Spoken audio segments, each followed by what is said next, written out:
I've played another 4 hours of Dying Light the Beast. I've ran from the volatiles, I've fought multiple chimeras, let out the beast within, and what stands out to me the most is how refined the traditional Dying Light mechanics feel with a renewed focus on survival horror.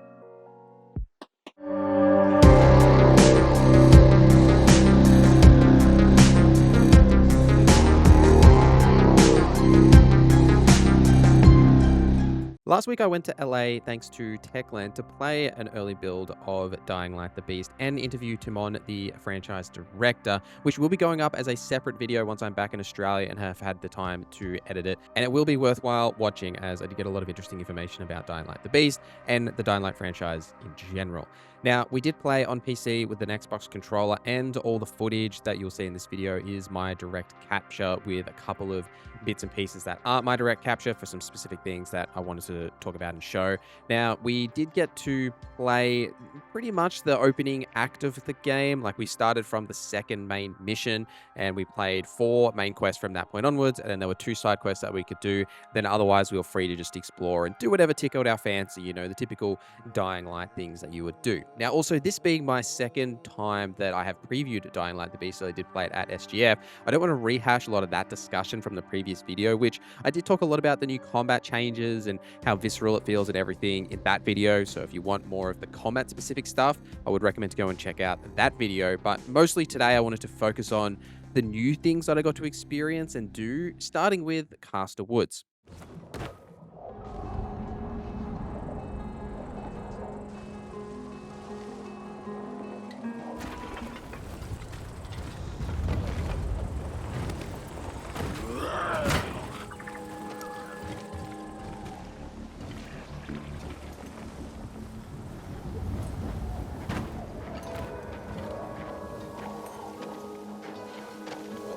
So Castle Woods is the name of this new region in Dying Light. This is a really dense world map. Both the fact that their forest environments is something a little different to what we have seen in previous Dying Light games, but how dense the foliage and the trees are in those forest areas. But then also conversely, when you are in the city or town, the density in how open a lot of the buildings are, as basically every building will have windows that you can crawl through and doors to actually explore inside and like try and scrounge for resources or materials that you'll need for crafting. And you know, that's always something that Dying Light has done, but I feel like the density here is definitely stronger, as basically every building is more or less open, with some exceptions, right? Like you can't go through an entire building, but for the most part, you'll be able to get into a couple of rooms in basically every building you come across. We were able to explore maybe about a third of the entire map space. I did see how far I could go in the preview build. Like I just jumped in a car and drove and to see if I could like push myself to the end of the world space, but we were restricted to a sort of very specific area of the map. Now the map isn't broken up based on story progression as Dying Light has done in the past, but there are ranks for each of these sub-regions, which you can view on the map. You can still enter these regions, which I did, and try to throw down with a couple of normal infected that were rank 11. I think at the time I was rank 3, and they are definitely quite challenging, but if you want to do that, you have that option, so that freedom is still there and you can traverse through those areas, but they will be a little bit more restrictive, I suppose, because they will be much more difficult than just, you know, the typical areas that you're kind of supposed to be in. The world is definitely a looker and has some fantastic vibes. I think the art direction in The Beast is a little different to Dying Light 2 in that colors appear to be a bit more subdued with a lot more yellow from like the sunlight, which has a really nice vibe and definitely reminded me a bit of Dying Light 1, which I actually booted up recently just to experience a bit of Kyle Crane where he started from, and man, I forgot how good that game is just right out the gate. It did just get a retouched update as well that updates the graphics. If you're thinking of doing a playthrough before Dying Light the Beast, you definitely should jump in. Now, something that I found interesting, and I did ask Timon about this in my interview, so more on it in the coming video, but the open world activities in Dying Light the Beast. There are no new ones here. It's a lot of the same returning ones from Dying Light 2. That being the safe zones, those typical little puzzles you do to activate the safe area that has the UV light, the bed, and the new workbenches. The dark zones, which are basically hives containing sleeping infected that typically hold high value loot. These, I did a couple of these. I actually found them maybe a little too easy. Obviously, it is the daytime, so a lot of the infected in there are actually sleeping, and that's kind of the point. And there are infected that are walking around that will alert everyone if you do engage them. But overall, I just found it very simple to enter these areas and stealth around, take them out, and like steal all like the really good loot. We would like that to be a little harder, maybe in the later stages of the game, because this was very early that we were in the overall experience. So maybe it is harder. I was just maybe a little disappointed in how easy they felt, especially comparatively to the convoys, which are the military infected, like guarding large convoys. You need to take out those infected to get their key cards and then access the military caches for like upgrades and gear and everything. Exactly the same stuff that you would remember from Dying Light 2, and they were a little bit more challenging. And just to clarify, overall, I don't mean that the combat in general was easy, just those dark zone areas, I felt that activity was a little bit too easy. The combat is quite challenging, even on the normal difficulty that I was playing on, very easy to get surrounded by infected. I did personally feel that infected grabbing you and you get in that grabbing animation happened way too regularly, especially in some scenarios. I felt that I had actually kicked the infected or hit them first, but the grab animation still went through and grabbed me. A little bit frustrating, but I feel like that's just a tuning thing that, they do have time to iron out before launch. But overall, though, yeah, the combat difficulty was good, and especially at night, and more on that shortly. But other than that, the random encounters that you'll remember from Dying Light 2, again, that those random events that pop up where there might be a loot chest that you need to defeat the enemies there and pick up that chest, or save a survivor that's being grabbed by a zombie. I was really bad at these. Like, I just, for some reason, the survivors just always died. Like, I felt really bad every time. I even ran over one of them accidentally at one point, I think. So, my bad. But, I'm doing my best to help the survivors out in the Caster Woods region. But there's no new activities, which was a little disappointing. It would have been nice to maybe mix up the gameplay a little bit. I do hope there are parkour challenges. I didn't see any of these in my experience. Hopefully there are some of those just to mix up that gameplay loot. There is a grapple hook, which we didn't actually get to see, but I did see a tooltip mentioning one, that I needed a grapple hook in order to unlock a specific safe zone. No word on the glider, but I don't think you need one or want one, because there's not really tall buildings here. I did ask Timon about new parkour tools. He was quite coy with his answer. Maybe there is more, maybe there isn't, don't actually know. But yeah, I just don't think the glider works here. I think the main thing you're really looking for in regards of, say, comparatively for this game, where the glider was for Dying Light 2, is really the return of driving.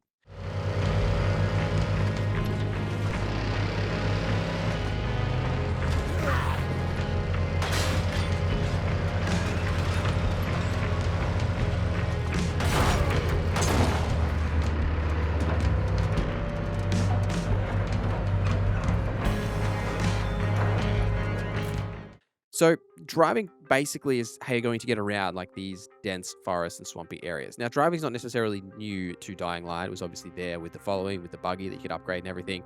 The car here feels really smooth to drive. There is a few of them just littered around the worldscape. So it's not like you have one car like you did with the buggy and you'll need to bring that around with you. You can essentially just dump the car wherever you leave it, and then you'll run into another one at various points of the map that they are marked. When you are nearby, you'll know that there is a vehicle nearby. They control really nicely. Smooth to drive in both first person and third person. The zombies jumping on the car and hanging on as you're driving around feels really fun. It's just a good vibe. And I think that what I mean by not needing the glider is I think that this takes that place, because you've got a lot of those swampy areas and forests where there's not really a lot of things you can parkour off or move around in that traditional Dying Light way. Having the vehicle allows you to move around those world space a bit quicker, where you can't just parkour your way across the rooftop, which is definitely what you want to do at night.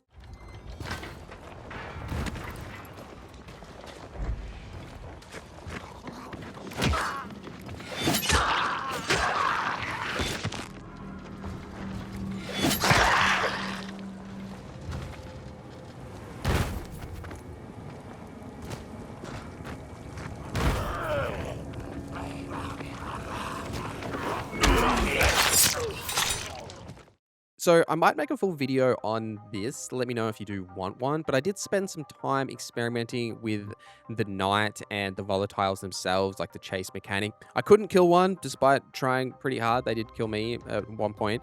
But the reasons to go out at night are still there, as there are those unique infected that will drop valuable materials and gear that you can grab from them. Now, the volatiles will be just roaming around as they typically would. They actually do see your flashlight as well. If you just aim your flashlight generally around them, they will spot that and try and like sort you out just from that flashlight, which I found really interesting and sort of it adds this weird push and pull where you want to look at their volatile because you want to know where they are, but then also you don't want to look at them because you've got your flashlight on. You need that to be able to see, which I did enjoy that little bit of that extra element, that push and pull of trying not to actually just get spotted by waving my flashlight around like a maniac.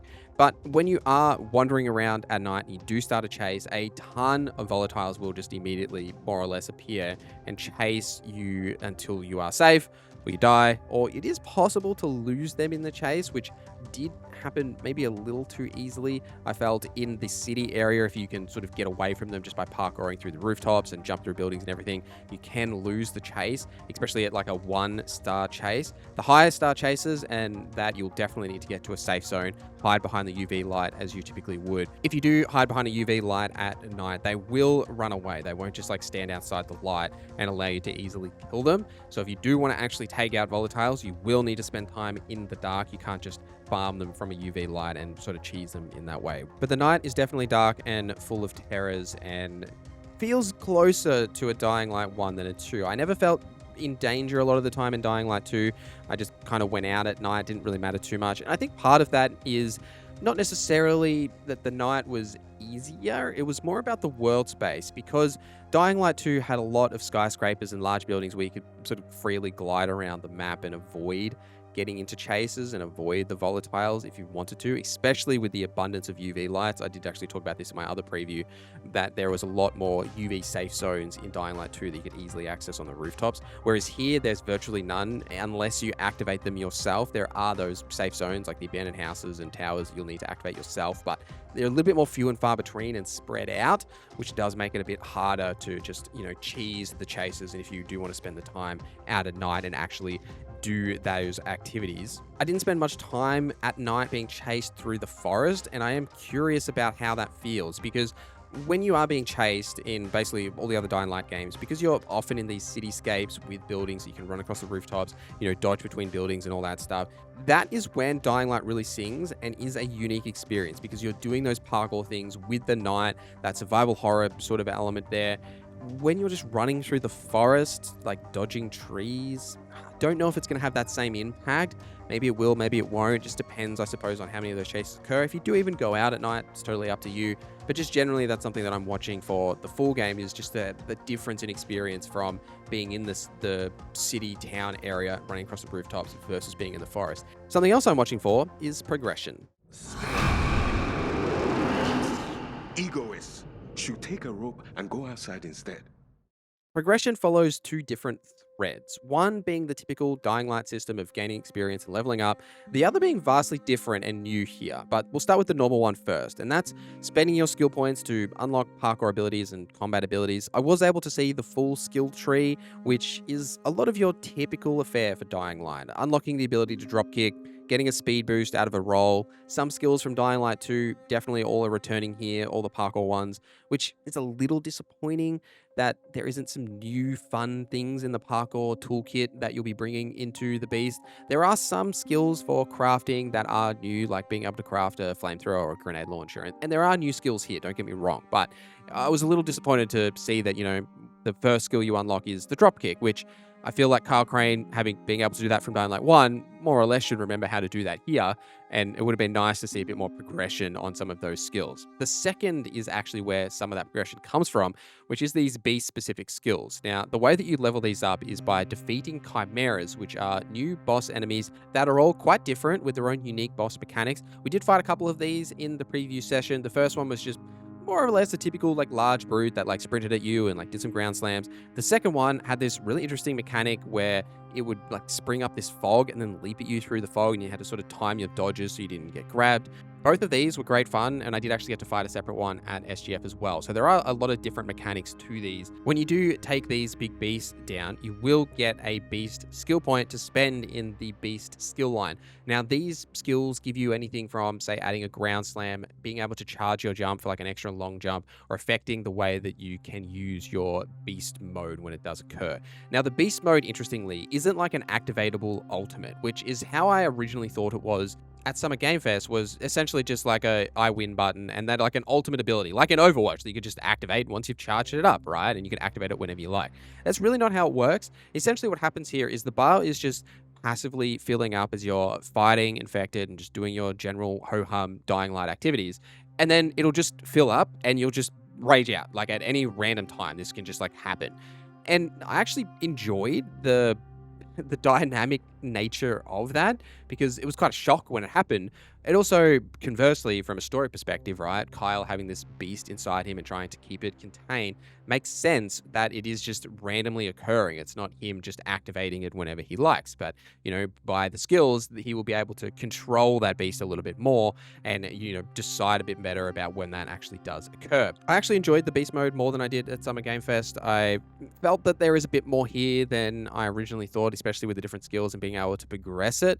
I would like some more general skills though, like especially in terms of build diversity, which is something we didn't get to see a lot of. And I think that's really just the nature of being so early in the game. So there is workbenches here that you can progress your weapons through a couple of different means, namely the mod slots. There are 3 mod slots for most melee weapons, like in Dying Light 2. You'll be able to add mod slots that can add different element damage types. Like at one point I was using a toxic machete that added like poison effects to infected, and then I did put a frost attachment onto a police baton that I had that like froze and slowed down the infected. So you've got like plenty of flexibility there, and you'll be able to like unlock different mods and enhance them via the like manual books that you'll find. Now you can also enhance your melee weapons for relatively cheap to increase their rank. So say for example, if you find a weapon you really like and you invest in it heavily with these really incredible mods, when you are ranking up, you'll still be able to rank up that weapon alongside you as well, which is nice if you are really like in love with a specific weapon that you find. You can also repair weapons right from the weapon wheel now as well, so you're not really at risk ever of just completely losing weapons like you were at the early days of Dying Light 2. So you've always got the option to not only repair the weapon, but even rank it up with you now, which I quite enjoyed. And you can rank up and enhance all of your tools, like your throwables, as well as your medkits and everything that you find by finding these manual pages, these books out in the world that you'll need to actually go and invest in to find in order to be able to do this. But really, we do need to see more of the gear and the weapons, get an understanding of how like builds work. I don't really think it was shown a lot around much build diversity, even being as deep as Dying Light 2, which wasn't necessarily that deep. Like there were those specific gear sets that gave you buffs for specific play styles. There are passives here, both on weapons and on gear, but didn't see any like gear sets, right? Like from a Dying Light 2 that you might remember from like, say, the Medic, for example. Like maybe they're here, maybe they're not, just didn't get to see them as we didn't get fired up in the game. But I do hope that there is a bit more build diversity than what we saw here, not just necessarily like adding 10% extra damage to humans or something. I personally always like making builds, like highly specialized builds to, use a specific mechanic, or whether I'm using one-handed or two-handed or bows or something. And I hope that that is there, because that was something I really liked about Dying Light 2 and I like about RPGs in general. So I do hope that some of that does return here, and we'll have to wait for the full release to see that. Hands where I can see him! Whoa, whoa, whoa, hold it, I'm a good guy. Prove it. The name's Kyle, your friend sent me. I'm here to help. And what if I don't believe you? Well, you could shoot me, but then I wouldn't be able to help you. Can't afford to waste the ammo.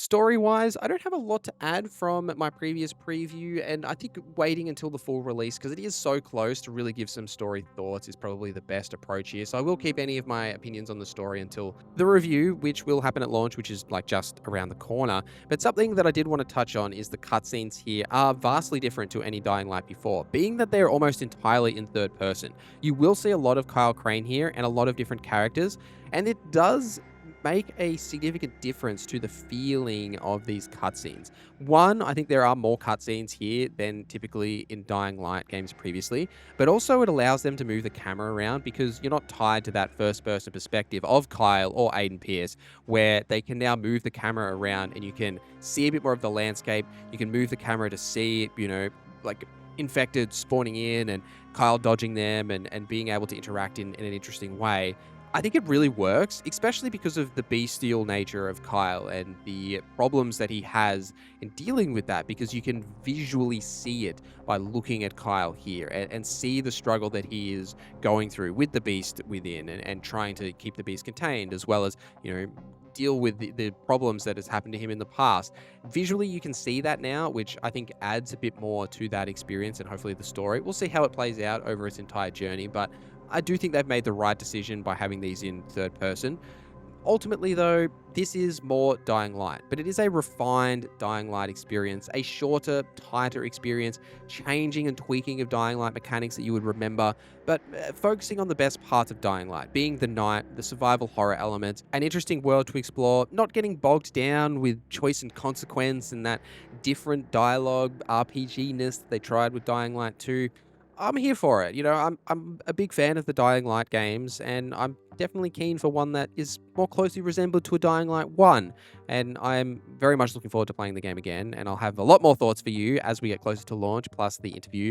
So make sure you like and subscribe and do all those typical YouTube things. But do let me know any questions you have in the comments down below, and I'll try and get back to you. But thank you guys for watching this video till the end. Thank you to our members for supporting the channel. My name is Norza, and I hope you have a great day.